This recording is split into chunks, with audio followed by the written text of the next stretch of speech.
Jean Cuck. I teach at Thornburg Middle School. I am in my 29th year of teaching, and you know how teaching is. Just when you think you know it all, something new comes along and catches your interest.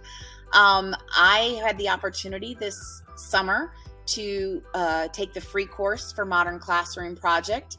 And really got excited about the opportunities that it afforded me to blend the things that I learned about virtual teaching with the things that I knew about traditional teaching, and just good old-fashioned common sense about kids, and really getting back to that's why we're here. I liked some of the flexibility that COVID allowed us, but I didn't need quite as much flexibility as COVID allowed the students. So I feel like it gives them a little bit of wiggle room and the ability to make choices, which allows them to mature.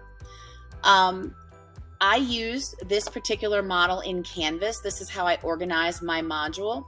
All of my modules have due dates for when they know their unit test is. So as soon as we start a unit, they know exactly when that test is. Takes a bit of planning, but I feel like I'm better prepared to know what's coming, and so are they.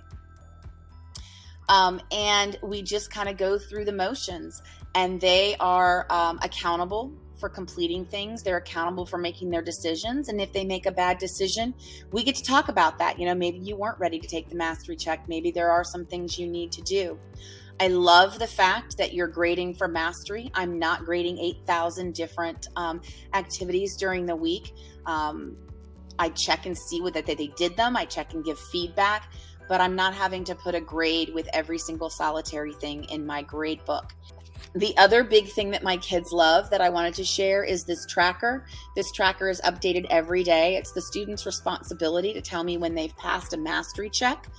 And at the end of every class, they tell me, you know, I've passed lesson 2. I'm ready to move on to lesson 3 or wherever they are. And I'll update the tracker as much as, they tell me.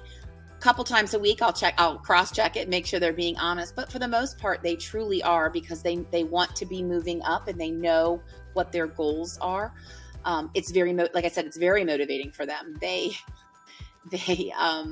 get very upset but yesterday I was on pace and today I'm behind pace. And we talk about what that means, and that it's not necessarily a bad thing to be behind pace. There's lots of reasons for it.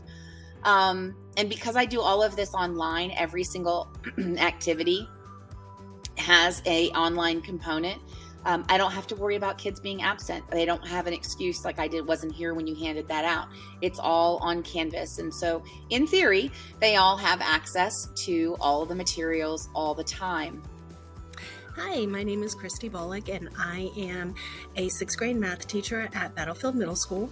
So I just wanted to come and talk a few minutes about how the Modern Classroom Project is really helping my instruction this year and helping my students.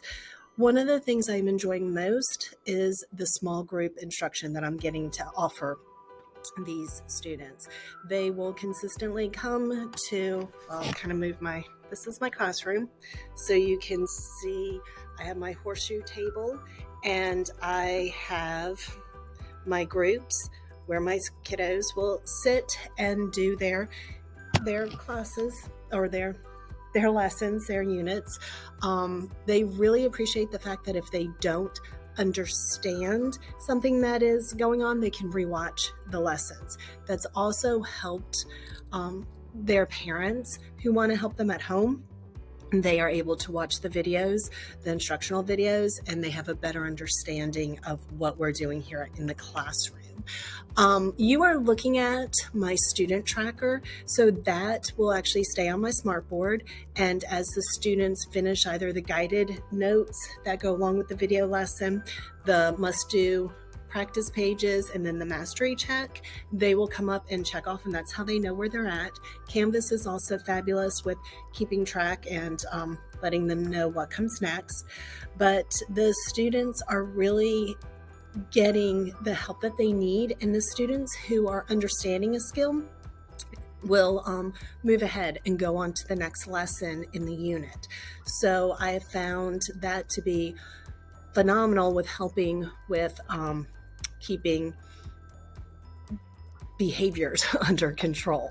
So I have just totally enjoyed doing Modern Classroom this year. Hi there, this is Mrs. Tate at Chancellor Middle School with an opportunity to share some things that have made Modern Classroom work for me this year. What it's supposed to say at the bottom of that slide is this has become my happy place. This year has been a different school year for me in all positive ways, and I do give credit to Modern Classroom for many of those changes.